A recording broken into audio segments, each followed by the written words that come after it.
entitled Late 15th Century Warfare. In fact, we had to move people around a bit. So Adam Chapman is actually going to talk to us about Agincourt, about Davy Gams. So it didn't quite fit with this. But otherwise, the other two papers are very much of the same period. When my PhD students came on the Stanleys, particularly the poems. And we're going to kick off, though, with... connects in very nicely with the final comment I made last night about the future is archaeology. Because Peter Masters has been working on quite a lot of battlefields, he tells me, particularly Stoke, the battle of the early part of the reign of Henry VII, but also at Bosworth, did the geophysics for the Bosworth book that went forward and I edited, and also Agincourt, which is quite important because of HS2, I think, isn't it? So there's been quite a lot of interest in it there. So it is great to have somebody working from a different perspective, not historical but geophysical perspective. So many thanks, Peter, for coming. Look forward to hearing what's on. Thank you. I thought I'd just start off from the continuation from yesterday. I posted a few pictures up yesterday on Facebook regarding our trips to Mary Rose and Fort Nelson, and etc. And one of my friends decided to reply to this. So, this is what he quoted. Fort Nelson would have been our first line of defence if we had lost Agincourt. So, without more ado, I will now move on quite a few decades from Agincourt to the other battle, the Civil War that raged in in England between the two houses of the Yorkists and the Lancastrians. So, what I'm going to do is just take you through what I've been working on, which is the decisive battle of 1487, which is the as bloody as it was with Towton in the earlier decades, in 1461. So I'm going to go through and tell you where the location of the battlefield is, as we see it today, give you some historical background, so I'm going to do a bit of history, but I'm an archaeologist, so remember that.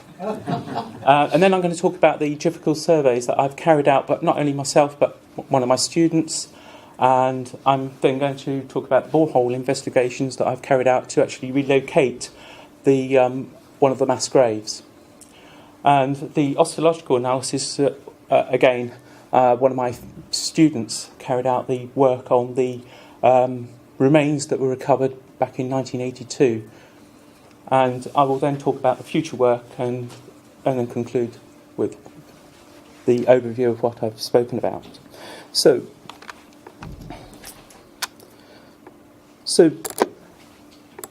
oh, come on, what's it doing? Go away. Right, before I talk about this, first of all, Bosworth, which took place 2 years earlier in 1485, was basically merely the death of a king. There were very few deaths that took place there. There were very few casualties, not as many as at Towton and later in 1487 with the Battle of Stoke. So, East Stoke lies approximately 4 miles to the southwest of Newark-on-Trent and approximately about 13-14 miles from Nottingham, which lies to the southwest of East Stoke. East Stoke lies on the old road of... it's gone out of my head. The Fosse Way, thank you. Lies along the Fosse Way. And today is bypassed by the new A46. So it's, again, a quiet village.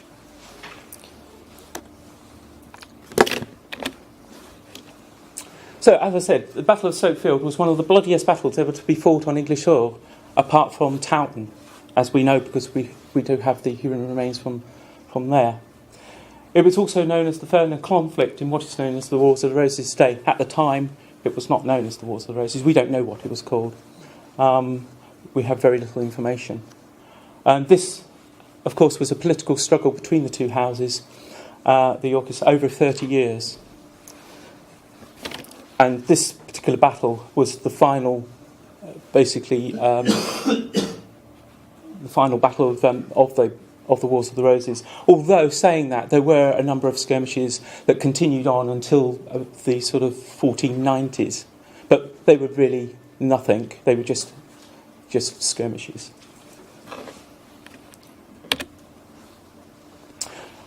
So, what do we know about the battle itself? Well, we have very little accounts of the battle. It's very brief. A lot of information that we know of is quite contradictory. A lot of the information that we do dwell upon is Virgil's accounts of, which are much later. They're about 25 years later than the battles.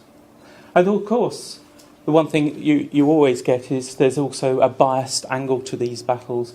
And of course, the winning side is always going to put a little twist in the tale, and there's a lot of propaganda. And of course, we see that in much later battles and even in more modern conflicts, such as the First World War. So, moving on, how was the battle fought? Well, we know that in May 1487 there was a Yorkist revolt being cooked up by the Viscount Lovell and the Earl of Lincoln, who then decided that they would produce a boy king known as, who was the pretender to the throne, Edward VI, and he was crowned in Dublin Cathedral. So the rebel army was comprised of Irish soldiers and German mercenaries, whom reunited. Now we come back a little bit. We've been talking about Burgundy. So they reunited in Burgundy under the captaincy of Martin Schwartz, and they landed in Lancashire on the coast there at Furness, and they made their way down south through these various towns to the river crossing at the Trent. Henry, and this is what we know of at the present time, then marched north from Kenilworth Castle. His soldiers were under the command of the Earl of Oxford, and they both met at Stoke.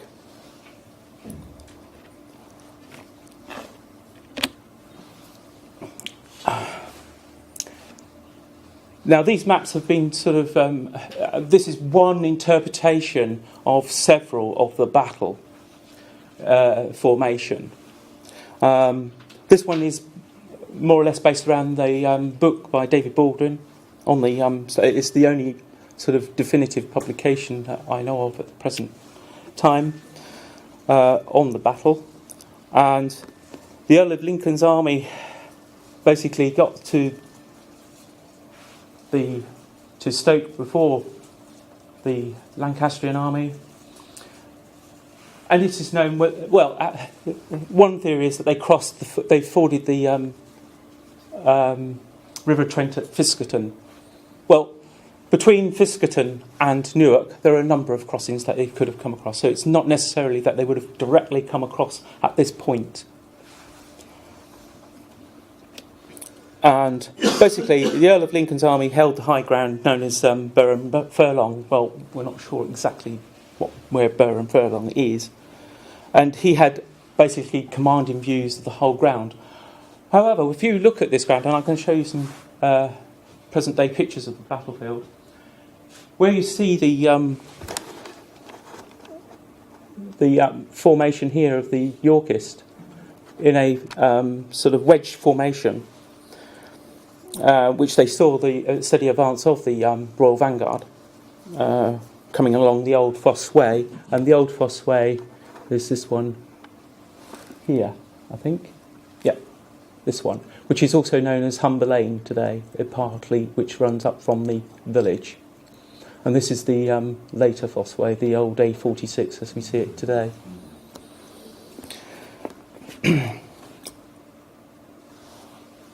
So, to the back of the actual Lancastrian army, the actual ground slopes quite gradually, but not just gradually. It slopes quite steeply, and also on the River Trent side, you've got a steep escarpment.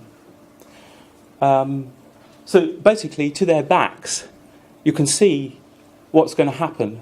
They've actually cornered themselves into a situation that they will not get out of, as you'll see as the battle goes on. So, I say this is at 9 o'clock on the 16th of June, 1487.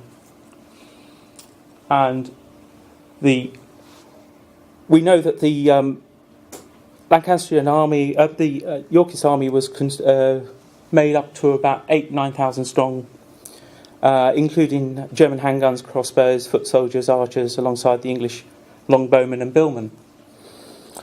Compared to the 15,000 Lancastrian army, the Royalist army.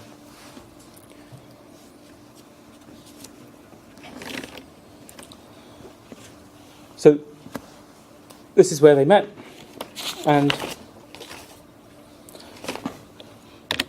by noon on that day, the battle was virtually over.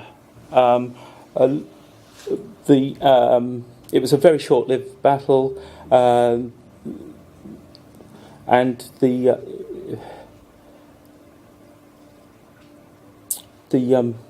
rebel force basically sort of tried to escape across the ford at Fiskerton, but down the Red Gutter, and I'll show you a picture of the Red Gutter. It's quite a narrow gully, but basically it was the end. It was a bloodbath for them because there was no escape. There was no way that they would have got across that ford quickly enough to be captured in this situation. However, following the battle, Lambert Simnel was apparently pardoned. So we know from the historic records, and he was put to work as a scullion in the King's kitchen, while Richard Simmons was imprisoned. However, historians have also postulated that Lord Lovell was one of the insurgents drowned attempting to cross the Trent, if you believe that. But others have suggested that he lived long after the battle, and the other suggestions that he wasn't actually even present. And he lived at Minster Lovell Hall, where later on his house was pulled down to the ground, and they did find a body in the vault and cellar. I don't know if you've seen an image of the skeleton at the table, typical image. And when they actually touched this fine-clothed person, the whole thing collapsed into a heap of powder. So that's the sort of layout of the battle. Now, if we move on to looking at the landscape features of today, we know that the church and the hall, not the present hall, but an earlier hall, was here at Stoke. And then we also have a commemorative stone. This is a modern stone of the dead that fought at the battle. And this is what the Red Gutter looks like on the left-hand side. You can see how overgrown it is, but how narrow that Red Gutter. Now, a lot of people have always thought that, the reason why it was called the Red Gutter was because there were a number of soldiers that were slain there and the blood just ran. Well, I can disprove that as straight away, because the Red Gutter was basically the final route. Basically, why it's called Red Gutter? Well, it's to do with the actual geology there. It's red Kuiper marl, clay, and if you try and put an auger into this clay, it's horrendous. It's very hard work, indeed. And then this is up on the top. Once you've walked up through the gutter and up onto the top of the battlefield, this is what it looks like from one point. Okay, it's flat ground. And just a short distance to the southwest is an airfield. Well, an airfields were always sited up on high ground, on flat ground. Hence why the battle was fought here. And then this is view from looking back from the River Trent, and you can see the high ground here, up along here, and there's the old Fossway running along the top. And then this is the view now looking back at the battlefield again. So the battlefield's over here, and there's the village of East Stoke. So this is the modern A46. And of course then we have also the Burrow and Bush stone. Originally it might not have been a stone, it could have been, I think it was a tree that was put there. Why do we have a Burrow Bush stone? Well, that's to do with the when Henry finally arrived at the end of the battle, because he actually wasn't there at the time. When he finally arrived there, he marked the spot where with his standard after his victory, and so basically the royal standard saluted his triumph that day, and the king made 13 bannerets and 52 knights at the time, according to historic records. And then on the right side, you can see another view from the bypass again, looking northwest, and you can see how the ground, from the high ground down, slopes quite remarkably. Yeah. So you can see now why the Yorkists were in a difficult situation. They managed to put themselves in a sort of a no-win situation. And if we look at the landscape from the air, you can see how we see this today. And you can see up to the north there is Newark, and you can see the bend of the river. Now the course of that river has changed. So the likelihood of that river doing that large loop around there may not have been as wide as that. And you can see down the left here is the escarpment, and there's the airfield here, and there's the battlefield across here, and here are the medieval fields around the village, Ridge and Furrow. And this is what we believe to be the extent of the battlefield from the Battlefields Register held by Historic England now, not English Heritage. And coming on to the historic environment records, so when I first started my research on this in 2008, I needed to look at the historic records. What records did we have of the finds from there? This area here, which is the area I'm going to talk about in particular, because this is where the area of interest lies. We had a burial pit up here. Apparently there was a couple of more burial pits from antiquarian accounts down here, and one next door to the actual road itself, and a medieval coin. This area here and here are scheduled ancient monuments. So you can see the difficulties of getting permissions to do any work there. But fortunate that I work closely with Historic England and the Inspector of Ancient Monuments in this region, so I was fortunate to be able to get into there and have good relationships with the landowners as well, which is quite important. So I did an initial test in 2008 of a geophysical survey. I haven't presented them here, but this is the survey of one of my students, Charles Enright, who did several battlefields from the Wars of the Roses and the English Civil War. And this is the results of some of the work that we did there. And you can see the gradiometer results here. These anomalies that are circled in yellow are potential locations. However, saying that, geophysical surveys have failed to date to locate any mass graves on battlefields, including Towton in particular. Tim Sutherland has done extensive work. He has not had very much success either. And then we've also carried out a resistivity survey, and you can see there's some correlation. This particular location, we go back, the survey that I'm showing you is actually this area here. So we've put it around the area that the mass grave was found. And if I move on, we also did some electromagnetic surveys and radar. And you can see radar has given us some signatures of the possibility of the actual grave.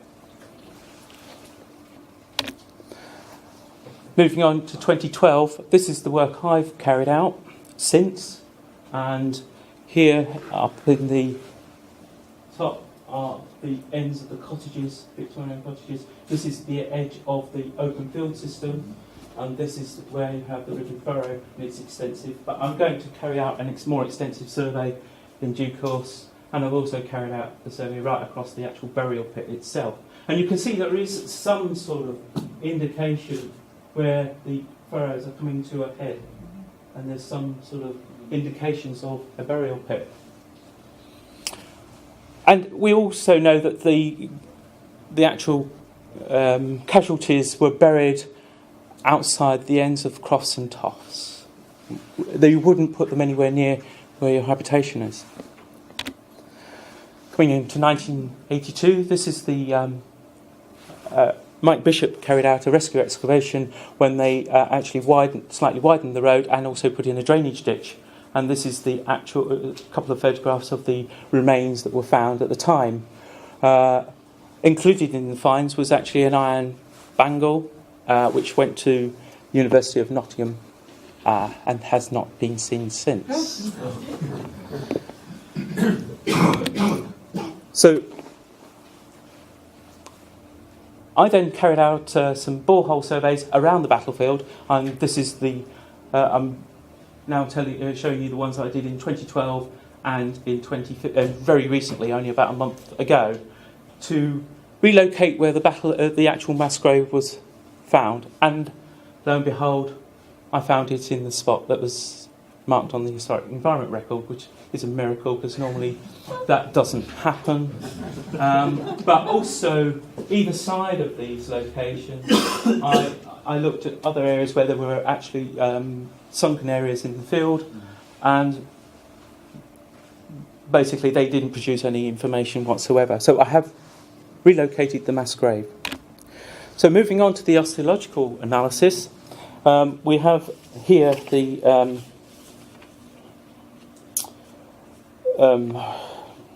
I've just got to find my notes, excuse me, because I'm not an anthropologist.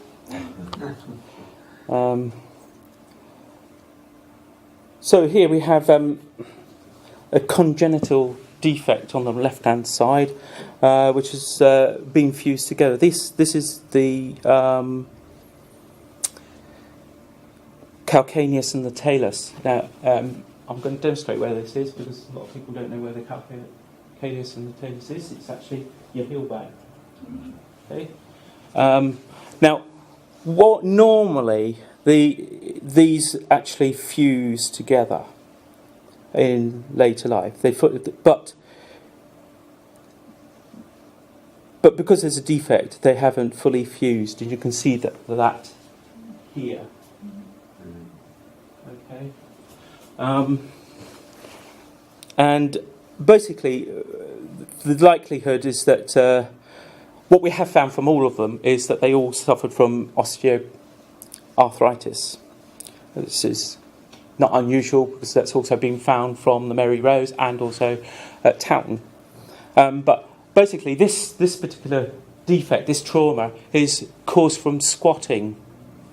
So if you think about the squatting, then the strain, the trauma you're putting on that is quite evident. And then on the left-hand side, right-hand side, you've got this is showing a fracture in the bone.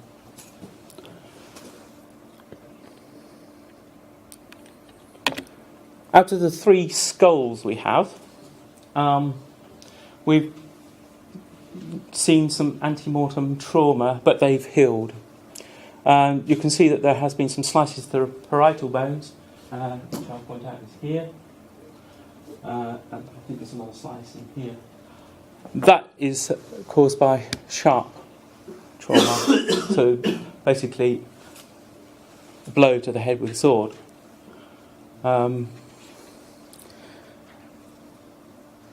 And also there has been some indications of pitting. I'm not sure if I can see that on there.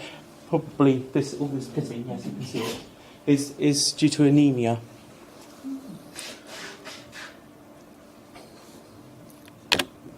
Moving on, this particular one is quite interesting. This is the vertebrae, part of the vertebrae on the left-hand side. This is here is the Schmorge node, which is pointed there. This is caused by heavy lifting.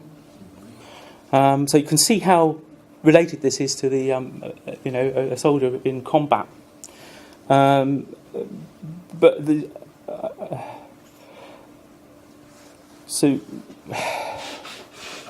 and then on the very little has been done with CT scans, and this is a CT scan of one of the femurs, and you can see that the B is pointing out where the new bone growth is on the fracture at A.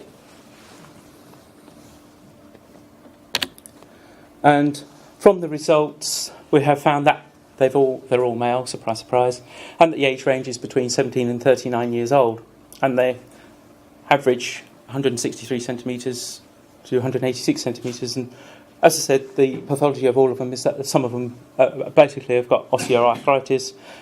Very little postcranial trauma was observed on the remains, and there are a lot of squatting facets observed on the tibia in particular. So what about the future work? Well, I've only skimmed over the surface of this so far since I've been studying. I mean, it's getting time to actually do the research, but there needs to be a full topographical survey of the whole battlefield to understand that landscape. Also to use LiDAR. Well, there is some LiDAR, but the actual resolution is not good. The Environment Agency have now released all of theirs, and you can actually access them free of charge. But they're at 2 metre resolution, so it's not good enough. Further auger surveys, yes, I think that's essential. And further soil analysis as well, with total phosphate analysis, etc., although that can be flawed. But an extensive geophysical survey is necessary, and also excavation of that burial pit is necessary to uncover that burial pit, to fully recover as much information that we have very little information from the 1982 rescue excavation. And so basically, in conclusion, I have confirmed the location of all the mass graves, which was partially excavated. There is good correlation with the mass graves at Towton, and as I say, further geophysics and future research will enable a greater understanding of this conflict, including looking at the documentary sources as well in association with it. So there has to be the historical element to it as much as the archaeological, this integrated approach. And just a few acknowledgements. Thank you.